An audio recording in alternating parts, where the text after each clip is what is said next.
Right. हमने brain part पढ़ा था प्रीवियस क्लास में फ्रॉग, किस प्रकार से ब्रेन वहां पर उपस्थित है। अब जब हम इसको टीएस में देखते हैं, ब्रेन के टीएस को,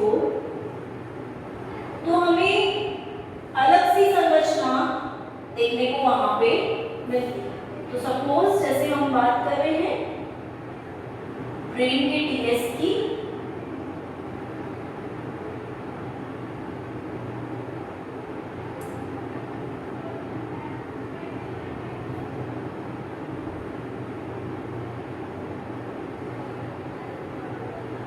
कुछ इस प्रकार की संरचना आपको दिखेगी।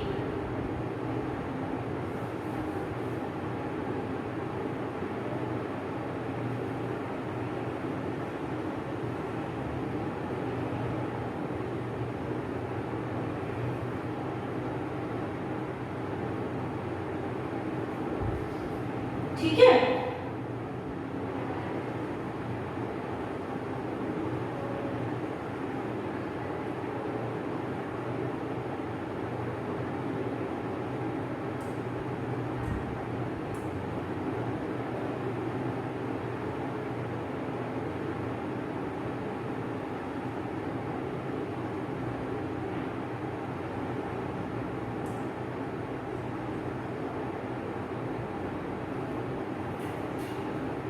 राइट। इस तरह हमें संरचना दिखेगी।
ठीक है, तो सबसे पहले हम बात करेंगे ऑल्फैक्टरी वेसल है, घ्राण वेसल है, वो यहाँ पर उपस्थित है, और ये है हमारे फ्रॉग के ब्रेन का टीएस। ठीक है, जब हमने बीच में से देखा तो सारी कैविटीज, सारी गुहाएं जो है वो हमें यहाँ पर प्रॉपर्ली विजिबल हो रही है, दिख रही है। ऑल्फैक्टरी वेसल की अगर बात करते हैं यहाँ पर, तो आगे की तरफ बढ़ते हुए ये लेटरल वेंट्रिकल बनाते हैं अंदर की तरफ से। ठीक है, और इस लेटरल वेंट्रिकल को हम फर्स्ट एंड सेकंड वेंट्रिकल के नाम से भी जानते हैं। ठीक है, लेटरल वेंट्रिकल बोल रहे हैं जिसे हम फर्स्ट एंड सेकंड, पहली और दूसरी निलय हम बोल रहे हैं। ठीक है, फिर हमने बोला था सेरिब्रल भाग जब आएगा तो वहां पर पैरासील नामक कैविटी होगी, नीचे यहाँ पर फोरामेन नामक क्षेत्र भी उपस्थित रहेगा। फिर जब हम बात करेंगे आगे की तरफ बढ़ेंगे तो वहां हमें डायनसेफेलॉन भाग में डायासील मिलेगी, जिसे हम तीसरा निलय या थर्ड वेंट्रिकल गुहा कहते हैं। ठीक है, नीचे की तरफ फिर हम आएंगे ऑप्टिक लोब में, तो ऑप्टिक लोब में हमें यहाँ पर क्या मिलेगी, ऑप्टोसील मिलेगी। ठीक है, कैविटी मिलेगी, गुहा मिलेगी ऑप्टोसील के नाम से। फिर हमें आइलेट जैसी संरचना मिलेगी एक्वेडक्ट वाली। ठीक है, एक्वेडक्ट ऑफ सिल्वियस जैसे हमने कहा था। देन नीचे की तरफ हम जब आएंगे तो हमें मेटासील मिलेगी, जो कि हमारी फोर्थ वेंट्रिकल है, जो कि सेरिबेलम और मेडुला ऑब्लोंगेटा भाग में उपस्थित है।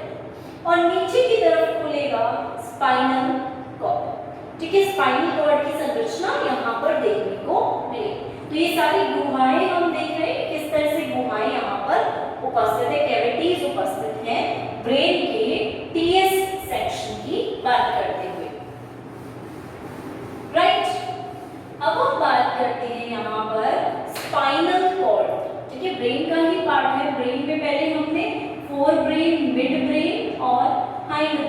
इन दो ब्रेन के स्ट्रक्चर्स पढ़े, फिर हम पढ़ेंगे स्पाइनल कॉर्ड की संरचना। और स्पाइनल कॉर्ड की संरचना कैसी होती है एक बार देख लेते हैं। उपस्थित कहाँ होता है स्पाइनल कॉर्ड की अगर हम बात करते हैं तो नीचे की तरफ हम उसकी उपस्थिति देखते हैं। तो ये स्पाइनल कॉर्ड यूरोस्टाइल जो भाग होता है फ्रॉग का, वहां तक एंड तक पृष्ठ भाग तक जाता है, ठीक है, उपस्थित इसी तरह रहते हैं। यहाँ पे इस भाग को दो भाग में डिवाइड किया जाता है। बीच वाला जो भाग होगा, पहली बात तो इसके अंदर स्ट्रिंग उपस्थित रहेंगे जिन्हें हम डॉर्सल हॉर्न्स और वेंट्रल हॉर्न्स के नाम से जानते हैं, ठीक है। अदर सतह पर अगर स्ट्रिंग है तो उन्हें हम वेंट्रल हॉर्न्स कहेंगे, ऊपरी सतह पर है तो उसे हम डॉर्सल हॉर्न्स कहेंगे। ये कई बार स्पाइनल कॉर्ड जो है डिवाइडेड रहती है, दो भागों में डिवाइडेड रहती है, विभक्त रहती है। इसमें दो भाग देखने को मिलते हैं हमें। एक भाग तो कहलाता है ग्रे मैटर भाग और दूसरा भाग कहलाता है व्हाइट मैटर भाग, ठीक है। व्हाइट मैटर पार्ट श्वेत भाग है, ये दूसरा भाग जिसे हम कहते हैं। और व्हाइट मैटर भाग जो है यहाँ पर मेड्यूलेटेड नर्व्स पाई जाती हैं और यहाँ पर नॉन मेड्यूलेटेड नर्व्स उपस्थित रहते हैं,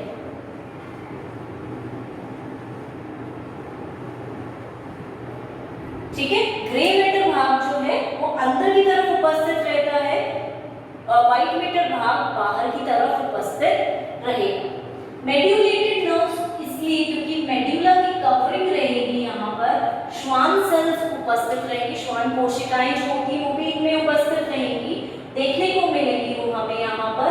इसलिए इस भाग को हम श्वेत भाग कहते हैं या व्हाइट मैटर भाग कह रहे हैं, क्योंकि यहाँ पर श्वेत व्हाइट कलर्ड मेड्यूला जैसी संरचना है।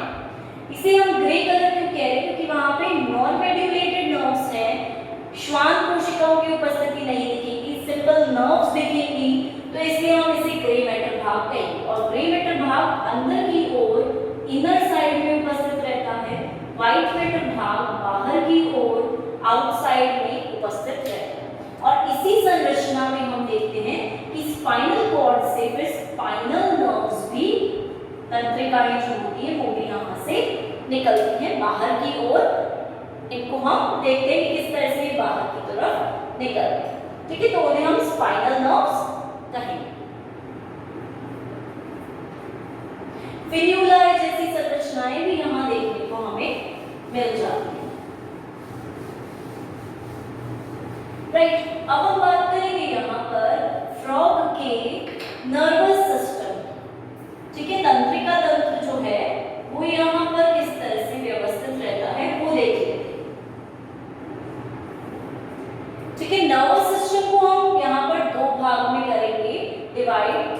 नर्वस सिस्टम में होंगी क्या, नर्व्स उपस्थित रहेंगी, तो हम इन्हें क्रेनियल नर्व्स और स्पाइनल नर्व्स इस तरह से दो भाग में देखते हैं। तो सबसे पहले बात करेंगे हम कौन सी नर्व्स की, क्रेनियल नर्व्स की, जो कि स्कल भाग से जुड़ी रहती हैं, क्रेनियम भाग से जुड़ी रहेंगी।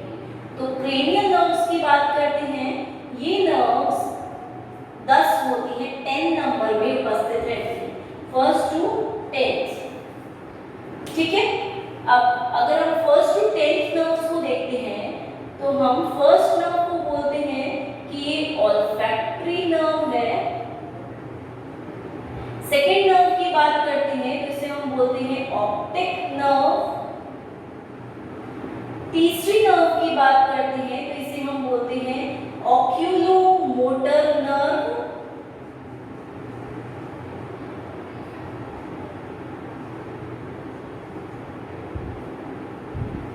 फोर्थ नर्व की बात करते हैं तो इसे हम बोलते हैं ट्रॉक्लियर नर्व। ट्रॉक्लियर तंत्रिका इसे हम नाम देते हैं। फिफ्थ नर्व की अगर हम बात करते हैं तो इसे हम बोलते हैं ट्राइजेमिनल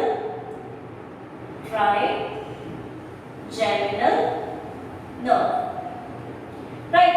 सिक्स्थ नर्व की जब हम बात करेंगे तो उसे हम बोलते हैं ऑर्बिकुला,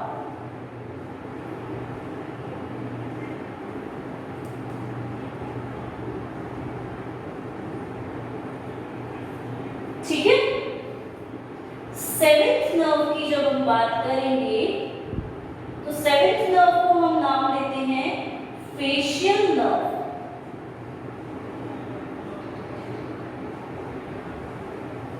और ये दो भागों में विभक्त रहते हैं,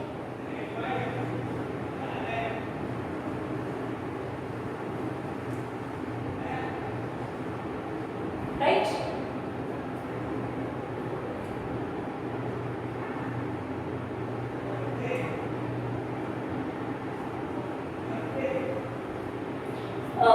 नेक्स्ट एट्थ नर्व की बात करेंगे तो एट्थ नर्व को हम बोलते हैं ऑडिटरी नर्व, जो कि सुनने में हेल्प करेगी, और ये डिवाइडेड होती है दो भाग में।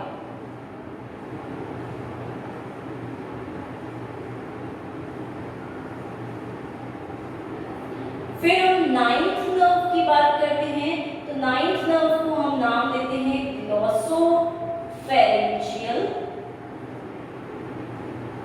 Nerve, right. और लास्ट हमारी आती है टेंथ नर्व, जिसे हम बोलते हैं वेगस नर्व।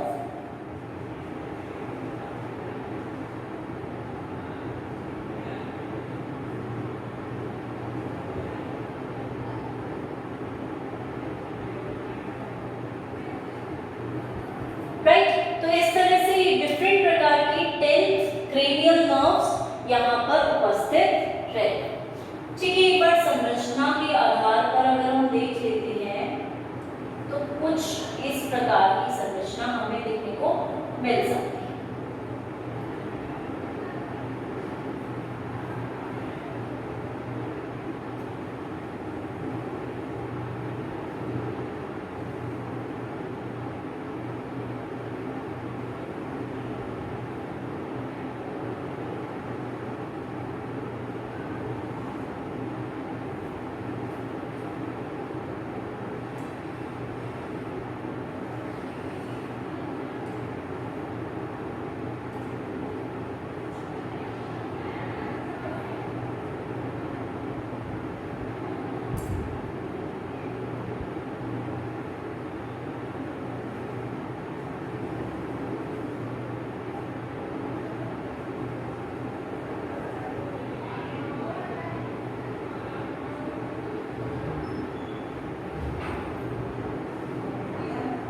हार्ट संरचना इसे हम बोलेंगे, ठीक है। तो इसको हम बोलते हैं 10th वेगस नर्व, ठीक है। अब अगर हम बात करते हैं यहाँ पर फेशियल नर्व की, ये 7th नर्व है, ये यहाँ से यूं जाती है, ठीक है, और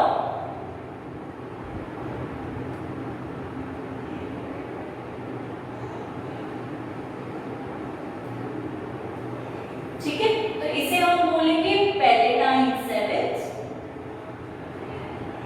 और इसे हम बोलेंगे हायोमेंडिब्यूलर सेवेंथ, ठीक है। यहां पर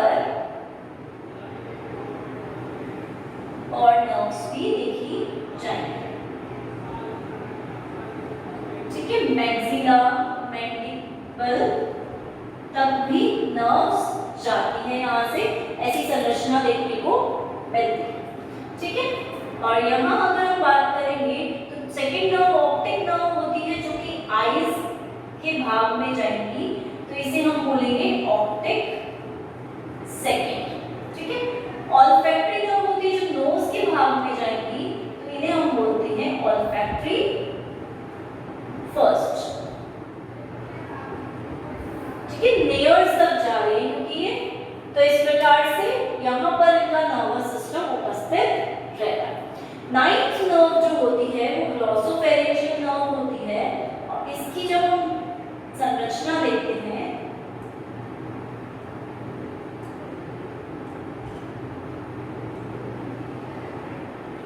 तो इसको हम नाम देते हैं 9th ग्लॉसो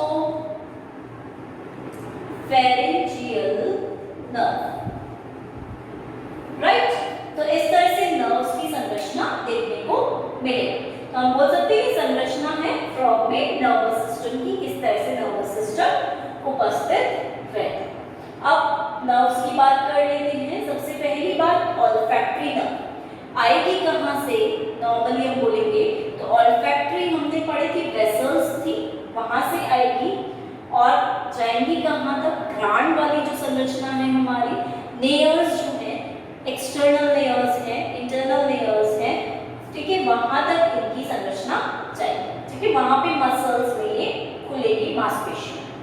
सेकेंड बात करेंगे ऑप्टिक नर्व की, तो ये संरचना कहाँ जाएगी, ये कहाँ से आएगी, पहली बात तो जो ऑप्टिक नेत्र के जो हमारे कोटर हैं, ऑप्टिक लोब्स हैं, वहां से आएंगी और आंखों तक, नेत्र तक जाएंगी, ठीक है। ऑक्यूलोमोटर नर्व्स जो है ये कहां से आएंगी, हमारा जो इंफीरियर ऑप्टिक मसल्स हैं वहां से ये आएंगी। इंफीरियर मतलब नीचे की तरफ जो उपस्थित है ऑप्टिक मसल्स, मांसपेशियां, वहां से ऑक्यूलोमोटर नर्व्स आती हैं और ये थर्ड क्रेनियल नर्व्स कहलाते हैं। ऐसे ही फोर्थ की अगर हम बात करें तो ये ट्रोक्लियर नर्व है जो कि सुपीरियर ऑप्टिक मसल की तरफ से आती है। ऊपर की तरफ जो ऑप्टिक मांसपेशियां उपस्थित हैं वहां से ये दिखती हैं हमें और वहां से आती है। ट्राइजेमिनल नर्व का नाम ही है ट्राइजेमिनल, इसका मतलब कि ये 3 पार्ट्स में डिवाइडेड होती हैं, राइट, तो ट्राइजेमिनल नर्व्स हमें ये कहते हैं। सिक्स्थ जो क्रेनियल नर्व्स हैं उन्हें हम एब्डसेंस मेडुला नर्व कहते हैं और ये जो है ये हमारे PRM भाग की तरफ जाती है। इसका मतलब क्या हुआ कि ये प्री रुमिनेंस मसल्स की तरफ जाती हैं, मांसपेशियों की तरफ जाकर जुड़ जाती है। फेशियल नर्व्स 7th नर्व्स कहलाती हैं, ये 2 भाग में डिवाइड हो जाती है। तो हम इसे अगर पैलेटाइन भाग में डिवाइडेड है, ऊपर की तरफ है, तो हम इसे क्या कहेंगे, पैलेटाइन 7th नर्व, और अगर नीचे के भाग में डिवाइडेड है तो लोअर जॉ, निचले जबड़े और जीभ की तरफ जा रही है तो इसे हम बोलेंगे हायोमैंडिबुलर 7th नर्व। तो 2 भाग में ये डिवाइड है। सेम इसी प्रकार से 8th जो है वो ऑडिटरी नर्व है, सुनने वाली हेल्प करती है, तो ये भी 2 भागों में डिवाइड हो जाती है। एक मेम्ब्रेन लेबिरिंथ नर्व कहलाती है जो कि लेबिरिंथ भाग की ओर, पार्ट की ओर जाती है। दूसरी कॉक्लियर नर्व कहलाएगी जो कॉक्लियर भाग की तरफ जाएगी, कॉक्लिया संरचना उपस्थित रहती है वहां पर जाएगी। 9th नर्व जो है ये कहलाएगी ग्लॉसोफेरेंजियल नर्व। ग्लॉसो का मतलब होता है टंग भाग, ठीक है, फेरेंजियल का मतलब होता है फेरिंक्स भाग, तो ये कहां जा रहे हैं, टंग और फेरिंक्स रसनी भाग में जा रहे हैं, ठीक है, तो इसलिए हम इसे ग्लॉसोफेरेंजियल नर्व कहेंगे। लास्ट हमारी जो नर्व आती है वेगस नर्व, वो हमारे इंटरनल विसरल ऑर्गन्स जो है वहां तक जाती है, ठीक है, तो ये जाएगी लैरिंक्स भाग में, ठीक है, जो स्वर ग्रंथि होती है, स्वर पेटी होती है, ये जाएगी हमारे फेरिंक्स भाग में, ग्रसनी भाग में जाएगी, ये जाएगी स्टमक भाग में, ये जाएगी लंग्स भाग में और ये जाएगी हार्ट भाग में, हृदय की तरफ जाएगी। तो विसरल ऑर्गन जो होंगे, हमारे अंतरांग जो होंगे, उन तक जाती है वेगस नर्व और ये काफी बड़ी नर्व है और बहुत ज्यादा इंपॉर्टेंस रखती है वेगस। तो इस तरह से हो गया ये सारी नर्व्स 10 प्रकार की क्रेनियल नर्व्स कहलाती हैं, ठीक। अब हम जब आगे बढ़ते हैं तो दूसरी प्रकार की नर्व्स भी हमें दिखेंगी जो कि कहलाती है स्पाइनल नर्व्स। निकल कहां से रही है ये, स्पाइनल कॉर्ड वाले भाग से इनकी उत्पत्ति हो रही है, निकल रही है, तो इन्हें हम बोलेंगे spinal nerves, right, spinal nerves. ये भी अगर हम बोले 1 to 10 नंबर में होती, ठीक है, ये भी 10 नर्व्स उपस्थित रहेंगे। जब हम फर्स्ट नर्व की बात करेंगे तो ये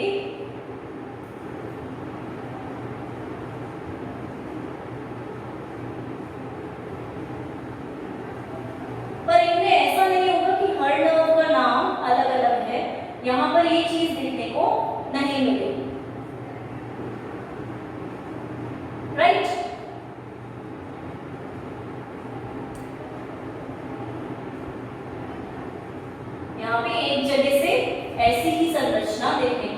मिल सकती है।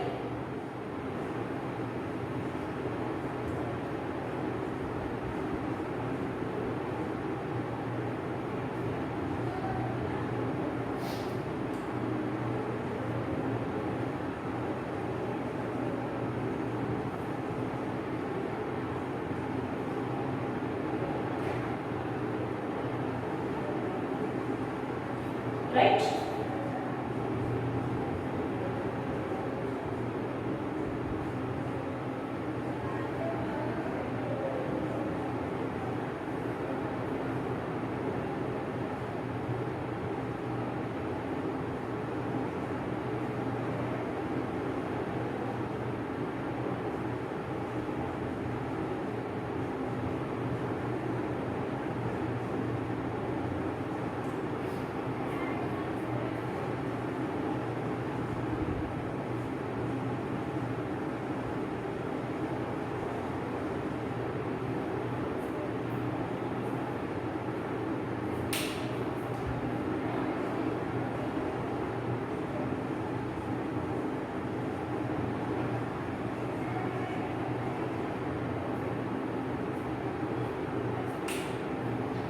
ठीक है।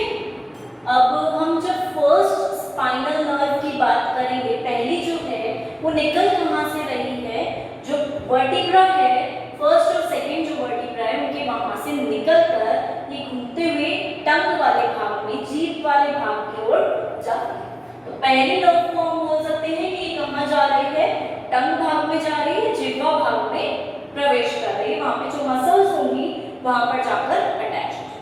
राइट, निकल किससे रही है, वर्टिब्रा से, फर्स्ट और सेकंड। ठीक है।